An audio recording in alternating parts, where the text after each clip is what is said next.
આખે આખી તમે વિચાર કરો યાર, એક નાના અમથા બાળકને જોઈને આપણને રમાડવાનું મન થાય, પણ અમુક નાના બાળકોને મારી નાખવાની ચેષ્ટા કરે તો એ આખે આખી ઝેરી નહીં તો બીજું શું?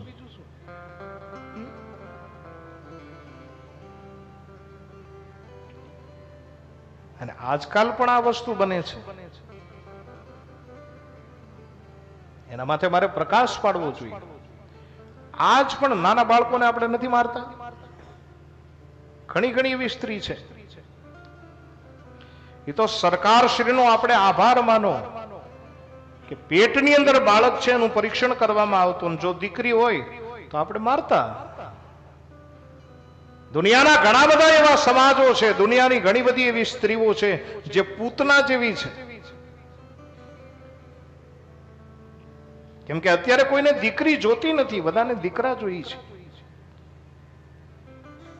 અને સોનોગ્રાફી કરાવી લે, અને સોનોગ્રાફીની અંદર જો ડોક્ટર એવું કહે છે કે દીકરી છે તો એ દીકરીને પેટની અંદર મારી નાખવામાં. આ બધા પૂતના છે, યાદ રાખવું.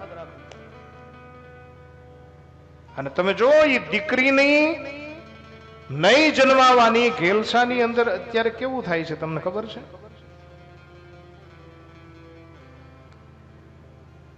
100 દીકરાઓ છે ને, 100 દીકરા, એની સામે માત્ર ને માત્ર 84 જ દીકરીઓ છે અત્યારના રેશિયા પ્રમાણે. તમે જુઓ ને તો બાકીના જેટલા વધે ની બધા વાંઢા રહે છે, કોઈના લગ્ન નથી થતા. શા માટે? આપણે દીકરીઓને જન્માવી નહીં એટલા માટે. આજનો સમાજ અનબેલેન્સ બન્યો છે.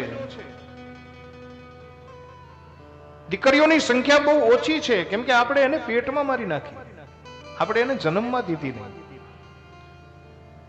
કથા સાંભળી અને સાહેબ મનમાં નક્કી કરો કે દરેક દીકરી જન્મે છે ને એ પોતાનું ભાગ્ય લઈને જન્મે છે. સાહેબ તમે શું પાળવાના પોષવાના?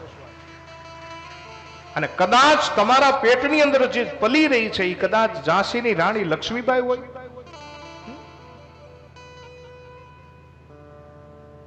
કથા સાંભળી અને દીકરીઓને જન્મવાનો હક આપો, દીકરીઓને જન્મવા દો.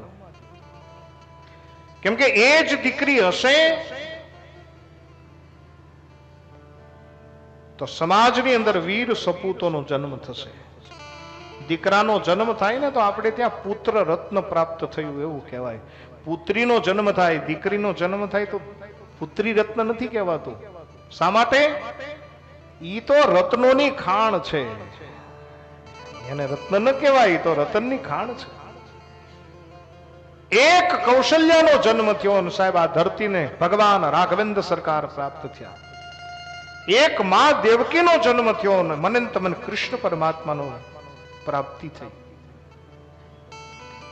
એક જીજાબાઈ આ જગતની અંદર જન્મા અને મને તમને શિવાજી મહારાજ મળ્યા. તમને શું કહું?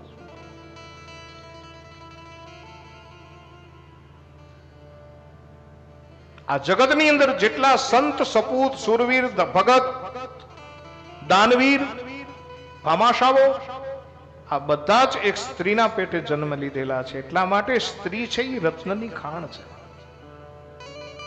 અને આખે આખી જે ઝેરથી ભરેલી હોય ને એને જ બાળકોને મારવાની ભાવના ઉત્પન્ન થાય.